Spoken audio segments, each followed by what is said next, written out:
Defence की सफल तैयारी केवल त्रिशूल डिफेंस एकेडमी के साथ पाएं recorded lectures, exclusive study material, extra study notes, doubt clearing sessions और भी बहुत कुछ। डिफेंस की तैयारी होगी पूरी क्योंकि टीडीए है ना। आज ही डाउनलोड करें देश का number 1 TDA learning app. Welcome to Trishul Defence Academy. I am BL Yadav. बच्चों, आज आप लोगों के लिए लेकर आया हूँ बहुत इंपॉर्टेंट सेक्शन इंग्लिश का। जैसा कि आप लोगों ने देखा होगा कि एनडीए का पेपर काफ़ी नज़दीक है, तो आपको किस तरह से क्वेश्चन की प्रैक्टिस करना है। जैसा कि आप लोग जानते हैं, जो ग्रामर से क्वेश्चन आते हैं, ग्रामर से क्वेश्चन की जो वैरायटी होती है, क्वेश्चन की फ्रेमिंग होती है, उसमें स्पॉटिंग एरर दिया जाता है, या तो फिल इन द ब्लैंक रहेगा, या तो स्पॉटिंग एरर रहेगा, और या सेंटेंस इंप्रूवमेंट। मतलब 3 तरह से क्वेश्चन बनते हैं। 3 तरह से क्वेश्चन बनते हैं। पहला है स्पॉटिंग एरर, जिसको आप कॉमन एरर भी कहते हैं। दूसरा है फिल इन द ब्लैंक, और तीसरा सेंटेंस इंप्रूवमेंट। पिछले 2 साल से मैं देख रहा हूँ कि जो एनडीए का इंग्लिश का पेपर है, उसमें फिल इन द ब्लैंक और स्पॉटिंग एरर, ग्रामर से 2 सेक्शन से क्वेश्चन पूछे जा रहे हैं, स्पॉटिंग एरर और fill in the blanks, right. तो आज हम स्पॉटिंग एरर को लेकर आए हैं। बहुत अच्छे क्वेश्चन के साथ मैं आज यहाँ पर खड़ा हूँ। तो मैं दिखाऊंगा कि कैसे क्वेश्चंस आपके एग्जाम्स में पूछे जाते हैं और किस तरह से आपका लेवल होना चाहिए। देखिए बच्चों, ध्यान रखिएगा, स्पॉटिंग एरर जो होता है वो ग्रामर का ही सेक्शन होता है। जैसे अब ग्रामर में सब्जेक्ट वर्गीमेंट भी हो सकता है, नाउन भी हो सकता है, प्रोनाउन भी हो सकता है, एडजेक्टिव भी हो सकता है, वर्ब भी हो सकता है, प्रीपोजिशन भी हो सकता है, कंजंक्शन भी हो सकता है, टाइम एंड टेंस भी हो सकता है। क्वेश्चन कहीं से भी आ सकते हैं, राइट। तो आपको पूरा का पूरा parts of speech plus time and tense वगैरह का भी ध्यान रखना है, ठीक है। तो आज हम आपको दिखाएंगे कैसे कैसे क्वेश्चंस आपके एग्जाम्स में पूछे जाते हैं, ठीक है। तो जिसमें से मैं आज एक सेक्शन को लेकर आया हूँ, वो है स्पॉटिंग एरर, जिसको कॉमन एरर भी कहते हैं, राइट। तो आइए स्टार्ट करते हैं। पहला क्वेश्चन क्या है? He is the best artist of the time but unfortunately least recognised. उसके बाद नो एरर में लिखा है डी। तो ऑप्शन ए है he is the best artist of the time but unfortunately least recognised. तो यहाँ पर जो ऑप्शन आपका गलत है बच्चों, गलती कहाँ पर है थोड़ा ध्यान देंगे आप लोग। जो आपका ऑप्शन गलत है वो क्या है आपका? ये लेस्ट जो है बच्चों, ध्यान रखिएगा, लेस्ट आपका क्या है? लेस्ट आपका सुपरलेटिव डिग्री है। सुपरलेटिव डिग्री के पहले हम किसका प्रयोग करते हैं? सुपरलेटिव डिग्री के पहले बच्चों हम डिफिनिट आर्टिकल्स दी का प्रयोग करते हैं। इसलिए यहाँ पर लिस्ट के पहले क्या आएगा? दी लिस्ट होना चाहिए, राइट। दी लिस्ट का प्रयोग करेंगे क्योंकि superlative degree always take definite articles the before it. Superlative degree के पहले हम जनरली डिफिनिट आर्टिकल्स दी का प्रयोग करते हैं, राइट। तो लिटिल लेस लिस्ट होता है, राइट, लिटिल लेस लिस्ट होता है। तो लिस्ट हमारा सुपरलेटिव डिग्री है, इसलिए इसके पहले क्या लगेगा? द लगेगा, ठीक है। दूसरा क्वेश्चन क्या है? आई am looking for an interesting work in this city. I am looking for an interesting work in this new city. तो यहाँ पर गलती नजर आ रही है कहाँ पर? ऑप्शन बी हमारा गलत हो रहा है बच्चों। ऑप्शन बी हमारा क्या है? गलत है। यहाँ पर देखेंगे जो हमारा वर्क है वो अनकाउंटेबल नाउन है, राइट। तो यहाँ पर एन इंटरेस्टिंग, या तो यहाँ से एन हटा दो, या तो ऐसे भी कर सकते हो, I am looking for a piece of interesting work. An interesting work नहीं बोलो क्योंकि वर्क हमारा अनकाउंटेबल नाउन है, इसलिए यहाँ से एन हट जाएगा। आर्टिकल्स का प्रयोग हम नहीं करेंगे। आर्टिकल्स का प्रयोग बच्चों यहाँ पर हम नहीं करेंगे, ठीक है, ये ध्यान रखिएगा। नेक्स्ट क्वेश्चन क्या है? नेक्स्ट क्वेश्चन कह रहा है कि he is a mason who built my house. He is a mason who built my house. तो यहाँ पर पर्टिकुलर सेंस में बात कर रहा है बच्चों। तो यहाँ पर मैसन जो है, मैसन के पहले हम ए का प्रयोग नहीं करेंगे। मैसन के पहले यहाँ पर ए का प्रयोग नहीं होगा, बल्कि यहाँ पर क्या आएगा? दी का प्रयोग होगा। यानी बी ऑप्शन गलत है। सही सेंटेंस क्या होगा बच्चों? He is the mason who built my house, यानी मैसन के पहले हम क्या यूज करेंगे, डिफिनिट आर्टिकल्स दी का प्रयोग करेंगे। सही सेंटेंस क्या होगा, he is the mason who built my house, mason के पहले दी का प्रयोग होगा। वैसे भी बच्चों ध्यान रखिएगा, हु, विच या होम के पहले जो भी नाउन आता है जनरली उसके पहले डिफिनिट आर्टिकल्स दी का ही प्रयोग किया जाता है, राइट। तो यहाँ पर हु के पहले देखिए आ रहा है, तो यहाँ पर ही इज दी मैसन होना चाहिए, यानी ऑप्शन बी गलत है, मैसन के पहले दी लगेगा, ठीक है। इसके बाद आइए क्वेश्चन नंबर 4। क्वेश्चन नंबर 4 क्या कह रहा है बच्चों, ध्यान दें। क्वेश्चन नंबर 4 कह रहा है कि he was advise to take 2 spoonfuls of the medicine 3 times a day, right. Noun का क्वेश्चन है, सिंगुलर प्लूरल पर क्वेश्चन है ये। तो स्पूनफुल जो होता है बच्चों ध्यान रखिएगा, स्पूनफुल और हैंडफुल ये एक वर्ड है। इसका जब भी आप प्लूरल बनाओगे बच्चों तो ध्यान रखिएगा, स्पूनफुल का प्लूरल जब बनता है तो स्पून फुल्स होता है, स्पून फुल्स होगा। और हैंडफुल का जब बनाओगे तो क्या होगा बच्चों, हैंड फुल्स होता है, क्योंकि एक वर्ड है तो लास्ट में यस लगेगा, राइट। तो हमारा जो ऑप्शन गलत है बच्चों वो क्या है, बी ऑप्शन हमारा गलत है। यहाँ पर स्पूनफुल का जो प्लूरल बनाया गया है वो गलत बनाया गया है। यहाँ पर क्या होगा, स्पून फुल्स होगा, फुल के बाद यस लगेगा, ठीक है। ये ऑप्शन हमारा रॉन्ग है, क्लियर। इसके बाद बच्चों क्वेश्चन नंबर नेक्स्ट में आइए। क्वेश्चन नंबर नेक्स्ट क्या कर रहा है, the crowd of angry students, the crowd of angry students ordered the closing of shop, right. अब यहां पर कह रहा है कि angry, the crowd of angry student.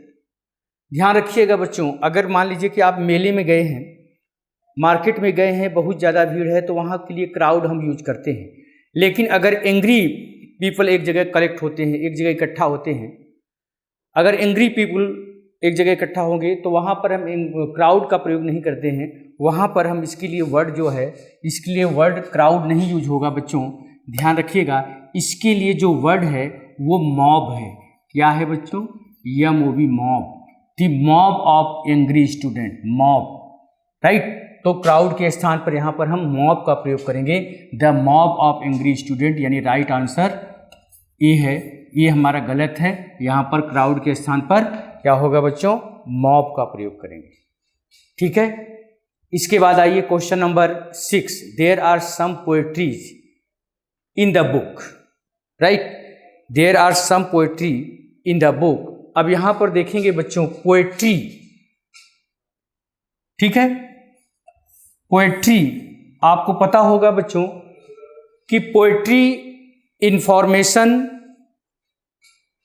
Baggage, luggage, ये सब का हम प्लूरल नहीं बनाते हैं, राइट। ये सब का बच्चों हम प्लूरल नहीं बनाते हैं। जैसे पोएट्री है, फर्नीचर है, सीनरी है, इंफॉर्मेशन है, वर्क है, लगेज है, बैगेज है, मिस्चिफ है, ज्वेलरी है, ऐसे नाउन अनकाउंटेबल नाउन की श्रेणी में आते हैं। इसलिए हम ऐसे नाउन का न तो सिंगुलर से प्लूरल बनाएंगे और न तो जनरली ऐसे नाउन के पहले बच्चों आर्टिकल्स का प्रयोग किया जाता है। यहाँ से क्वेश्चन कई बार एनडीए में पूछा गया है, ठीक है, ये ध्यान रखिएगा। तो पोएट्री, फर्नीचर, सीनरी, ये सब का हम प्लूरल नहीं बना सकते हैं, राइट। तो यहाँ पर देखिए बच्चों पोएट्री, यहाँ पर पोएट्री अगर आप करते हो, पोएट्री करते हो, तब भी एक क्वेश्चन गलत माना जाएगा। इसलिए गलत होगा कि ये कह रहा है कि देयर आर सम पोएट्री, अगर आप पोएट्री कर दिया तब भी ये गलत होगा इन द बुक, क्योंकि किताब में कह रहा है कि कुछ क्या है, पोएट्री है। तो किताब में, बुक में पोएट्री नहीं होती है, पोएम होता है, राइट। तो यहाँ पर पोएट्री नहीं होगा, पोएट्री भी नहीं होगा, यहाँ पर ये भी गलत सेंस दे रहा है। यहाँ पर क्या होना चाहिए बच्चों, पोएम्स होना चाहिए, पोएम्स होगा, क्योंकि अगर आप यहाँ पोएट्री कर दोगे तो यहाँ पर ए ऑप्शन भी गलत होगा, क्योंकि फिर यहाँ पर हमको इज का प्रयोग करना पड़ेगा, राइट। इसलिए बेहतर होगा कि आप इसको क्या करें, इसलिए बेहतर होगा कि इसको आप क्या कर दें, पोएम्स कर दें, तो सारा चीज सही हो जाएगा। मेरी बात समझ रहे हैं। इसको आप क्या कर देंगे, देयर आर सम पोएम्स कर दीजिए तो सब सही हो जाएगा। यहाँ तक क्लियर है? तो पोएट्री नहीं होगा, यहाँ पर पोएम करना पड़ेगा क्योंकि बुक में पोएम होती है, पोएट्री की तो अलग से बुक आती है।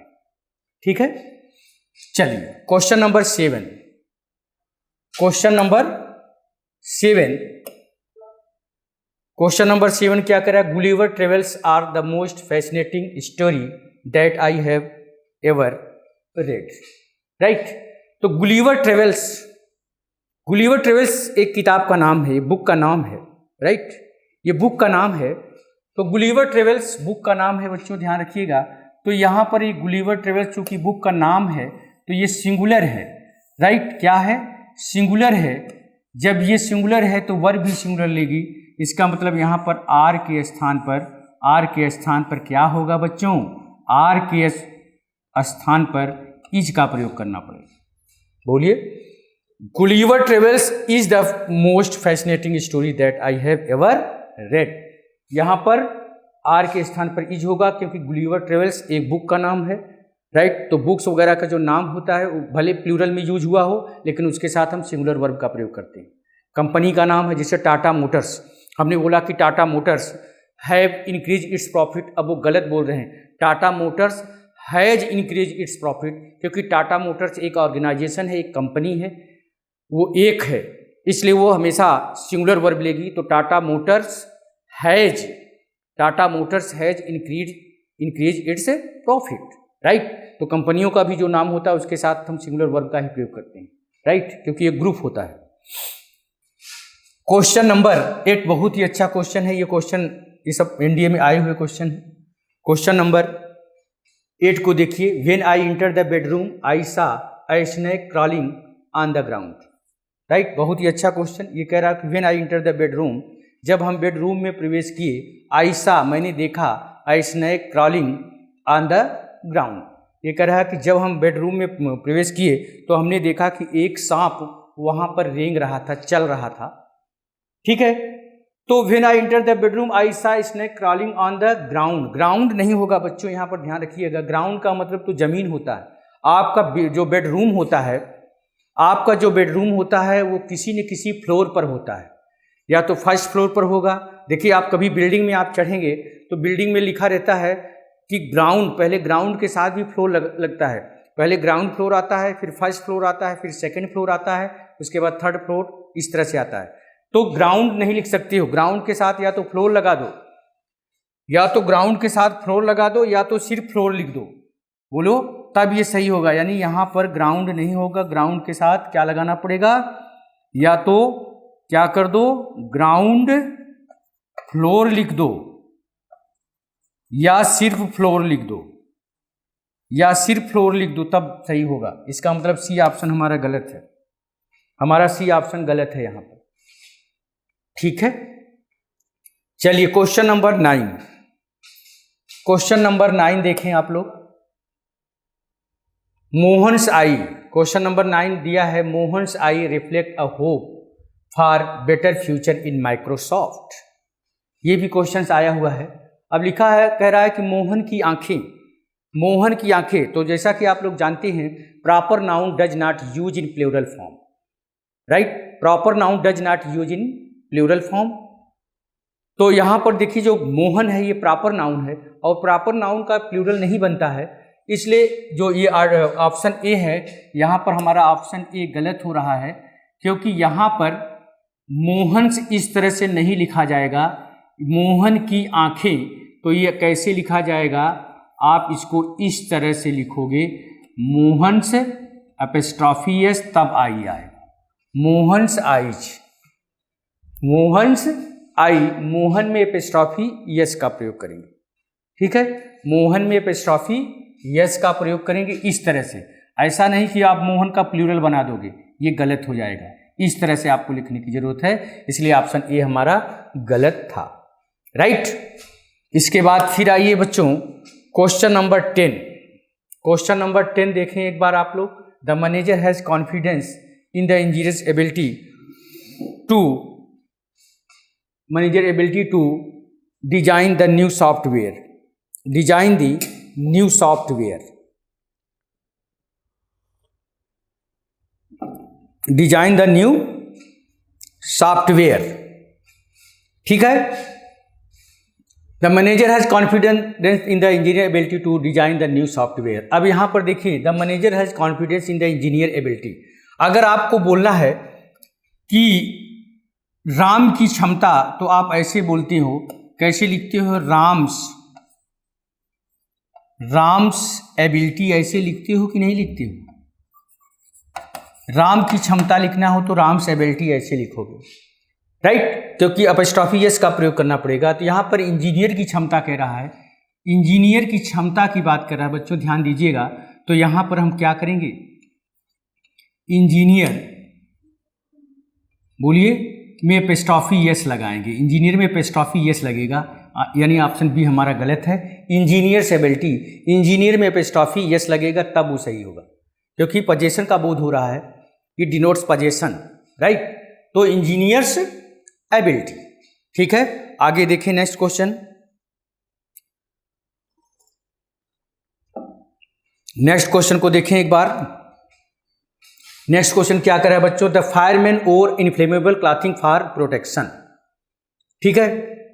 देखिए बच्चों ध्यान रखिएगा, कभी कभी स्पॉटिंग रेंज में कुछ चीजें, कॉमन चीजें वो लोग रख देते हैं, खास तौर पर जैसे कुछ अच्छे ऐसे शब्दों का यूज कर देते हैं जिसका मीनिंग उस सेंटेंस की निकालोगे तो कुछ अलग निकलेगी। जैसे इसमें क्वेश्चन है, द फायरमैन और inflammable clothing for the protection. Inflammable का मतलब होता है बच्चों अति ज्वलनशील, जिसको कहा जाता है अति ज्वलनशील। तो यहाँ पर सेंटेंस कह रहा है कि द फायरमैन और, वियर का सेकंड फॉर्म और लिखा है। जो आग बुझाने वाले लोग होते हैं वो कैसा कपड़ा पहनते हैं? आग बुझाने वाले लोग ऐसा कपड़ा पहनते हैं जो आग आसानी से न पकड़े, जो आग आसानी से न पकड़े, ऐसा कपड़ा पहनते हैं जो कि आग न पकड़े। तो यहाँ पर इनफ्लेमेबल लिखा हुआ है, तो इनफ्लेमेबल यहाँ पर गलत हो रहा है बच्चों। इनफ्लेमेबल के स्थान पर आपको यूज करना पड़ेगा non flammable, right, non flammable. Inflammable के स्थान पर बच्चों क्या यूज करना पड़ेगा, नॉन फ्लेमेबल, क्योंकि आग बुझाने वाले लोग जो होते हैं वो ऐसा कपड़ा पहनते हैं जो कि आग न पकड़ सके। तो यहाँ पर इनफ्लेमेबल के स्थान पर नॉन फ्लेमेबल का हम प्रयोग करेंगे, राइट। चलिए नेक्स्ट क्वेश्चन देखिए, बहुत ही अच्छा क्वेश्चन, एनडीए में अभी ये क्वेश्चन पूछा हुआ है। क्वेश्चन नंबर 12 देखें, बहुत ही अच्छा क्वेश्चन, एक बार ध्यान दें आप लोग।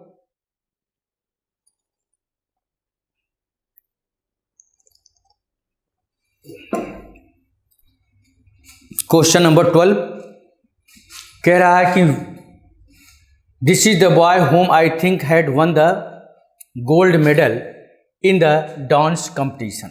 ये क्वेश्चन, सॉरी, पहले क्वेश्चन नंबर 12 देख लें, पहले क्वेश्चन नंबर 12 देखें तब इसको। When the man found him in a trouble he prayed to God for the safety. ये सेंटेंस कहना चाह रहा है कि व्हेन द मैन, जब आदमी अपने आप को किसमें पाया, परेशानी में पाया, तो वो भगवान से क्या किया, प्रार्थना किया, सुरक्षा के लिए क्या किया, प्रार्थना किया। तो when the man found him in a trouble, जब आदमी खुद को परेशानी में पाया, तो यहां पर क्या होगा, when the man found him. अब यहां पर जो हिम दिया है, ध्यान दीजिएगा, यहां पर जो हिम दिया है बच्चों, यहां पर हिम नहीं होगा, हिम के स्थान पर यहां हिमसेल्फ का प्रयोग करेंगे। हिम के स्थान पर ध्यान दीजिएगा बच्चों, हिम के स्थान पर हिमसेल्फ का प्रयोग करोगे, क्योंकि देखिए उसी का सेंस आ रहा है। कह रहा कि when the man found himself in a trouble, जब इंसान खुद को परेशानी में, मुसीबत में पाया, तो उसने क्या किया, he prayed to God for safety, तब वो सुरक्षा के लिए भगवान से प्रार्थना किया, राइट। तो हिम नहीं आएगा, हिम के स्थान पर यहाँ पर क्या आएगा बच्चों, हिमसेल्फ आएगा, यानी बी ऑप्शन हमारा क्या है, रॉन्ग है। यहाँ पर हिम के स्थान पर हिमसेल्फ होगा, ठीक है। इसके बाद आइए क्वेश्चन नंबर 13, बहुत ही अच्छा क्वेश्चन है। This is the boy home I think had one the gold medals in the dance competition. अब यहाँ पर देखिए बच्चों, इसका कंसेप्ट क्या होता है, दिस इज द बॉय, जब ध्यान दीजिएगा, हु हमारा जो होता है बच्चों, हु हमारा सब्जेक्टिव केस होता है, और होम हमारा ऑब्जेक्टिव केस होता है। रिलेटिव प्रोनाउन में आप लोगों ने पढ़ा होगा, राइट। तो यहां पर देखिए इसका कंसेप्ट क्या होता है कि जैसे दिस इज द बॉय, यहां से सेंटेंस शुरू किया और हु होम के बाद अगर एक्स्ट्रा वर्ब आ रही है, जैसे देखिए यहां पर आई थिंक लिखा है, आई थिंक, अब ये थिंक वर्ब है और ये इसका सब्जेक्ट है, राइट, यहां क्लियर है। उसके बाद हैड वन दिया है, यानी एक्स्ट्रा वर्ब आ गई है। ध्यान दीजिएगा बच्चों, एक्स्ट्रा वर्ब अगर सेंटेंस में आ गई है तो हम कभी भी होम का प्रयोग नहीं करेंगे। किसका प्रयोग करेंगे? हु का प्रयोग करेंगे, क्योंकि हु हमारा सब्जेक्टिव केस होता है। एक्स्ट्रा वर्ब आई है तो इसका मतलब उसका कोई न कोई सब्जेक्ट तो होगा, तो सब्जेक्ट का काम कौन कर सकता है? हु कर सकता है, होम कभी नहीं कर सकता है, राइट। इसलिए यहाँ पर हमारा जो होम लिखा है बच्चों WHOM, इसके स्थान पर हमको हु का प्रयोग करना पड़ेगा। किसका प्रयोग करना पड़ेगा बच्चों? हु का प्रयोग करना पड़ेगा, तब वो सही होगा। इसका मतलब बी हमारा ऑप्शन गलत है। यहाँ पर क्या होगा? हु होगा, क्योंकि आगे एक्स्ट्रा वर्ब आ गई है। तो ध्यान दीजिएगा, जब भी एक्स्ट्रा वर्ब आएगी तो हम किसका प्रयोग करेंगे? हु का प्रयोग करेंगे, होम का प्रयोग नहीं कर सकते, ठीक है। इसके बाद नेक्स्ट क्वेश्चन की तरफ हम बढ़ते हैं। तो क्वेश्चन नंबर 14, क्वेश्चन नंबर 14 क्या कह रहा है? One should make his best efforts if one wishes to achieve in this organisation, right. One should, ध्यान दीजिएगा बच्चों, one should make his best effort if one wishes to achieve in this organisation. ध्यान दीजिएगा, जब sentence की शुरुआत हम one से करते हैं, जब सेंटेंस की शुरुआत हम कहाँ से करते हैं? वन से करते हैं। अगर सेंटेंस की शुरुआत हम वन से करेंगे तो उसका पजेसिव हिज कभी नहीं आएगा। ध्यान दीजिएगा, हिज के स्थान पर बच्चों यहाँ पर क्या आएगा? वंस आएगा, ठीक है। तो बच्चों ध्यान दीजिएगा, जब भी सेंटेंस, ये वन यहाँ पर इंडिफिनिट प्रोनाउन होता है, तो जब भी हम किसी भी सेंटेंस की शुरुआत वन से करते हैं, यहाँ पर वन का मतलब होता है हर इंसान या हर किसी को या हर व्यक्ति को, इस सेंस में वन का प्रयोग किया जाता है। वन यूज एज पर्सन, यहाँ पर वन का प्रयोग जो होता है वो पर्सन के लिए किया जाता है। और ये कब किया जाता है? जब सेंटेंस में कही गई बात, आप ऐसी बात बोल रहे हो जो हर व्यक्ति या हर वस्तु पर लागू हो रही है, तब हम सेंटेंस शुरुआत वन से करते हैं, राइट। तो यहाँ पर क्या होगा? One should make one's best effort, ठीक है, ये क्लियर हो गया बच्चों। तो हिज का अगर ही से शुरू होता तब हम हिज यूज करते, राइट। चूंकि हम वन से कर रहे हैं तो उसका पजेसिव वंस होगा, राइट। इसके बाद आइए क्वेश्चन नंबर 15 नंबर क्या कर रहा है? May I know to who I am speaking. यहाँ पर ध्यान दीजिएगा बच्चों, एक कंसेप्ट ये होता है, आप लोगों को पता होगा कि हु जो प्रेपोजिशन के बाद, किसी भी प्रेपोजिशन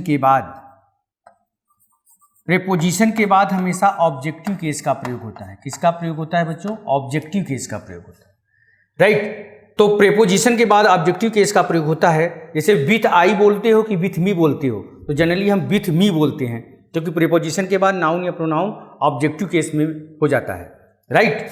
तो टू यहाँ पर देखिए बच्चों, टू यहाँ पर प्रेपोजिशन है। क्या है? प्रेपोजिशन है। तो टू के बाद हु नहीं आएगा, क्योंकि हु तो सब्जेक्टिव केस होता है। इसलिए यहाँ पर क्या यूज करना पड़ेगा बच्चों? ध्यान रखिएगा, यहाँ पर आप क्या यूज करोगे? होम यूज करेंगे, WHOM। यहाँ पर क्या आएगा? WHOM आएगा। हु के स्थान पर होम का हम प्रयोग करेंगे, क्योंकि टू प्रेपोजिशन है, प्रेपोजिशन के बाद ऑब्जेक्टिव केस का प्रयोग किया जाता है, राइट। तो यानी ऑप्शन बी हमारा क्या है? गलत है बच्चों। क्लियर है? यहाँ तक पर किसी को डाउट हो तो पूछ सकता है, ठीक है। इसके बाद आइए क्वेश्चन नंबर 16।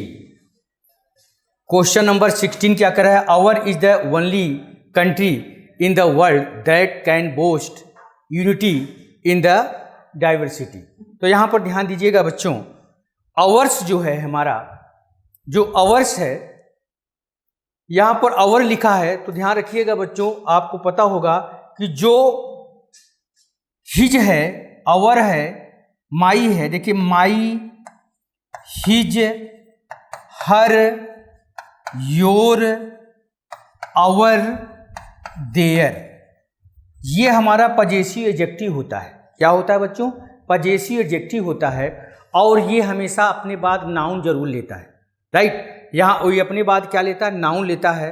तो यहाँ पर जो आपने देखा होगा कि जैसे माई बुक बोलोगे, हिज वर्क बोलोगे, लेकिन यहाँ पर जब सेंटेंस की शुरुआत आप आवर से करोगे, अब आवर यहाँ पर नहीं यूज हो पाएगा क्योंकि आवर एडजेक्टिव होता है और एडजेक्टिव से हम कोई सेंटेंस, एडजेक्टिव के साथ अगर नाउन लगाओगे तब वो सब्जेक्ट बनेगा, अदरवाइज सब्जेक्ट बन ही नहीं सकता है। तो यहाँ पर आवर नहीं होगा, आवर के स्थान पर आपको पजेसिव प्रोनाउन यूज करना पड़ेगा। आवर के स्थान पर क्या यूज करना पड़ेगा? आवर्स यूज करना पड़ेगा, क्योंकि ये प्रोनाउन हो जाएगा, अब ये सब्जेक्ट बन जाएगा। तो हमारा ए ऑप्शन गलत है बच्चों। यहाँ पर आवर के स्थान पर क्या होगा? आवर्स का प्रयोग करेंगे। आवर के स्थान पर हम आवर्स का प्रयोग करेंगे। क्लियर है? ठीक है, ये चीज़ ध्यान रखिएगा। इसके बाद आइए नेक्स्ट क्वेश्चन की तरफ हम मूव करते हैं बच्चों। यहाँ पर ध्यान दीजिएगा बच्चों, जो my, his, her, your, our, their है, इसके बाद जनरली नाउन आता है। जैसे this is my computer, this is my computer. फिर हमने बोला दिस कंप्यूटर इज माइन। अब माई और माइन में क्या अंतर है कि माई पजेसिव एडजेक्टिव है, लेकिन माइन पजेसिव प्रोनाउन है। जैसे हमने बोला कि दिस इज योर कार, अब योर वहाँ पर पजेसिव एडजेक्टिव है क्योंकि अपने बाद नाउन ले रहा है। लेकिन अगर हमने बोला दिस कार इज योर्स, अब योर्स हमारा पजेसिव प्रोनाउन हो जाता है। क्या हो जाता है? पजेसिव प्रोनाउन हो जाता है। राइट, तो क्लियर हो गया होगा मेरे ख्याल से ये चीज। अब आइए हम थोड़ा सा आगे बढ़ते हैं। Question number 17। क्वेश्चन नंबर 17 क्या कह रहा है? Put you in my position and you will realise the problems faced in my profession. ये कहना चाह रहा है कि put yourself in my position, मतलब खुद को मेरी पोजीशन में रख कर देखो, खुद को मेरी पोजीशन में रख कर देखो, एंड यू विल रियलाइज, तब तुम महसूस करोगे द प्रॉब्लम फेस्ड, जो मैंने प्रॉब्लम फेस किया है इन माई प्रोफेशन, कि कितनी समस्याएं अपने प्रोफेशन में मैंने फेस किया है। तो put you in my position नहीं होगा बच्चों, यहाँ पर यू जो लिखा है, यहाँ पर यू के स्थान पर आप यू के स्थान पर योर सेल्फ रखोगे। क्या रखोगे बेटा? योर सेल्फ का प्रयोग करोगे। Put yourself in my position, put you in my position and you will, तो पुट योर सेल्फ, यहाँ पर यू के स्थान पर क्या रखोगे? Put your self. राइट, यानी ऑप्शन ए हमारा क्या है? यहाँ पर रॉन्ग है, यहाँ पर यू के स्थान पर योर सेल्फ रखा जाएगा, तब वो सही होगा। ठीक है, चलिए आगे बढ़ते हैं। अब क्वेश्चन नंबर नेक्स्ट क्या है? इस तरह से क्वेश्चन है, he was so afraid that his knees knocked one another. ठीक है, he was so afraid that his knees knocked one another. तो यहाँ पर ध्यान दीजिएगा बच्चों, आप लोगों को पता होगा कि ईच अदर, राइट, यहाँ पर ध्यान दीजिएगा, ईच अदर का प्रयोग हम किसके लिए करते हैं?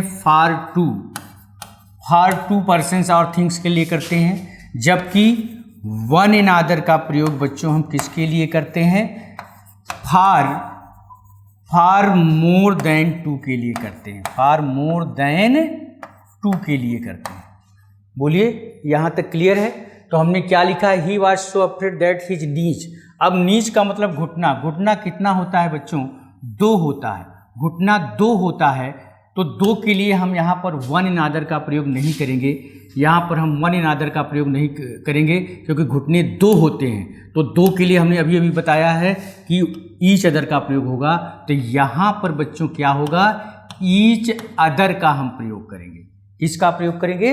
ईच अदर का प्रयोग। तो ध्यान रखिएगा, ईच अदर और वन अनदर दोनों का हिंदी में मतलब होता है एक दूसरे से, लेकिन इसका कंसेप्ट क्या होगा? Each other is use for 2 persons और things, while one another is used for more then 2 persons और थिंग्स। ये कंसेप्ट ध्यान रखिएगा बच्चों, उसी कंसेप्ट को ये फॉलो कर रहा है। तो he was so afraid that his knees knocked each other होना चाहिए, वन अनदर के स्थान पर ईच अदर का प्रयोग करोगे। ठीक है, इसके बाद आइए क्वेश्चन नंबर 19 क्या कह रहा है? Any of these 2 girls is your sister.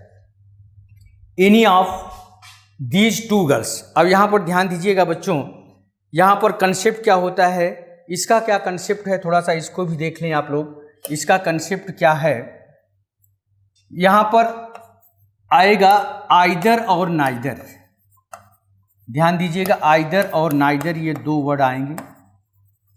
Either का प्रयोग हम किसके लिए करते हैं? For two persons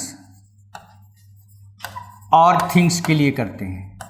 to persons और things, for more than two persons और things, for more than two persons और थिंग्स वी यूज एनी और एनी वन। तब हम इसका प्रयोग करते हैं, या तो एनी का प्रयोग करेंगे या तो एनी वन का। इसी तरह नाइदर क्या है बेटा? नाइदर क्या है? ये फॉर टू पर्सन्स और थिंग्स के लिए हम इसका प्रयोग करते हैं।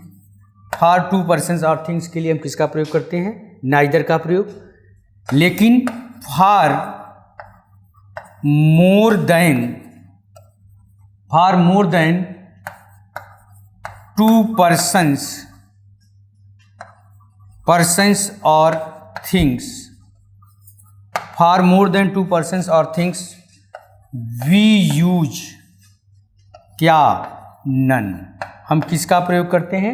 नन का प्रयोग करते हैं। दो से अधिक के लिए हम किसका प्रयोग करते हैं? नन का प्रयोग करते हैं। राइट। तो आइदर का प्रयोग दो व्यक्तियों या वस्तुओं के लिए, नाइदर का प्रयोग भी दो व्यक्तियों या वस्तुओं के लिए। दो से अधिक के लिए आइदर के स्थान पर एनी या एनी वन का प्रयोग करोगे, और जबकि नाइदर के स्थान पर दो से अधिक के लिए नन का प्रयोग करोगे। राइट। तो आइए क्वेश्चन देखते हैं। आपका ये जो कंसेप्ट है ये यहाँ से क्या है? Any of the two girls. अब टू गर्ल्स की बात कर रहा है बच्चों, ध्यान दीजिएगा, ये टू गर्ल्स की बात कर रहा है। तो टू के लिए हम एनी का प्रयोग बच्चों नहीं करेंगे, यहाँ पर हम किसका प्रयोग करेंगे? आइदर का प्रयोग करेंगे। किसका प्रयोग करेंगे? हम आइदर का प्रयोग करेंगे। मेरे ख्याल से कंसेप्ट क्लियर हो गया होगा। राइट।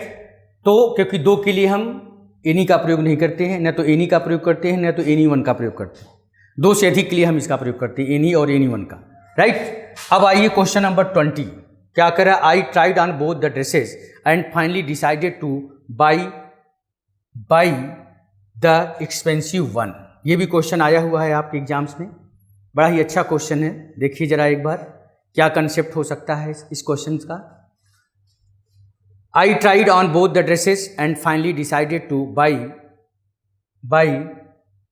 The expensive one. ठीक है।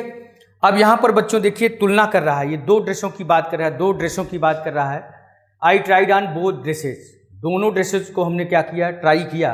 एंड फाइनली और डिसाइड किया कि टू बाई, खरीदने के लिए क्या डिसाइड किया? द एक्सपेंसिव नहीं होगा, यहाँ पर क्या होगा? I tried on both dresses and finally decided two by the expensive के स्थान पर क्या होगा? द एक्सपेंसिव के स्थान पर मोर होगा, मोर एक्सपेंसिव। बोलिए। And I decided more expensive one. I tried on both the dresses and finally decided two by more expensive. क्योंकि दो की बात कर रहा है, दो में से जो सबसे महंगा था उसको खरीदने की बात कर रहा है, तो दो में से कह रहा है तो कंपैरेटिव डिग्री का प्रयोग करोगे, क्योंकि आप लोग जानते होंगे comparative degree is used for two persons और things and superlative degree is used for more than two persons और थिंग्स। राइट। तो यहाँ पर एक्सपेंसिव के स्थान पर क्या होगा बच्चों? मोर एक्सपेंसिव का प्रयोग करोगे। इसका मतलब राइट आंसर जो हमारा आंसर था वो सी होगा। सी ऑप्शन हमारा गलत था। यहाँ पर क्या होगा बच्चों? मोर एक्सपेंसिव होना चाहिए। मोर एक्सपेंसिव वन क्या होगा? मोर एक्सपेंसिव वन होगा। ठीक है बच्चों। तो इस तरह से आपके एग्जाम्स में क्वेश्चन आ रहे हैं। ठीक है। तो आपको इस तरह से एक राइट अप्रोच के साथ आगे बढ़ने की ज़रूरत है। ठीक है। हर टॉपिक पर एक कंसेप्ट बेटा बिल्डअप करने की कोशिश करें। अगर आप कंसेप्ट बिल्डअप कर लोगे तो क्वेश्चन बहुत आसान हो जाता है। ठीक है। सिर्फ रूल रटने से काम नहीं चलेगा, उस पर एप्लीकेशन यानी डिफिनीशन पर एप्लीकेशन, क्वेश्चन कैसे आते हैं, क्वेश्चन का ट्रेंड क्या है, क्वेश्चन की फ्रेमिंग कैसे की जा रही है, ये सब बातों पर आपको ध्यान देने की ज़रूरत है। अदरवाइज पेपर सेटर को ये पता होता है कि बच्चा नाउन, प्रोनाउन, एडजेक्टिव, एडवर्ब पहले भी पढ़ा है, ठीक है, लेकिन उसका क्या कंसेप्ट उसने बिल्डअप किया है, वो कंसेप्चुअल क्वेश्चन को एराइज करते हैं, कंसेप्चुअल क्वेश्चन को उठाते हैं। इसलिए आप लोग ध्यान रखा करिए कि क्वेश्चन कैसे आते हैं, क्वेश्चन कैसे आ रहे हैं, उस पर आपको फोकस करने की ज़रूरत है। फालतू चीज़ों को पढ़ना बंद कर दीजिए। जैसे क्वेश्चन आपके एग्जाम्स में पूछे जाते हैं बस उस तरह से, जैसे अभी हम ग्रामर का सेशन ले रहे हैं, बाद में हम आपको वोकैब का भी बताऊंगा, वोकैब की भी वीडियो मैं लेकर आऊँगा। ठीक है बच्चों, तो ध्यान रखिएगा। अभी ग्रामर का ये है क्वेश्चन, इसी तरह से हम अभी फिल इन द ब्लैंक का क्वेश्चन लेकर आऊँगा। ठीक है, उसके बाद फिर वोकैब का, वोकैब में antonym, synonyms, idioms and phrases and one word substitutions पूछे जाते हैं। ठीक है, तो इस तरह से आपको चीज़ों को तैयार करवाऊंगा। तो आज हम यहीं तक रखेंगे बच्चों। जय हिंद। डिफेंस की सफल तैयारी केवल त्रिशूल डिफेंस एकेडमी के साथ। पाएं recorded lectures, exclusive study material, extra study notes, doubt clearing sessions और भी बहुत कुछ। डिफेंस की तैयारी होगी पूरी, क्योंकि TDA है ना। आज ही डाउनलोड करें देश का नंबर 1 TDA लर्निंग ऐप।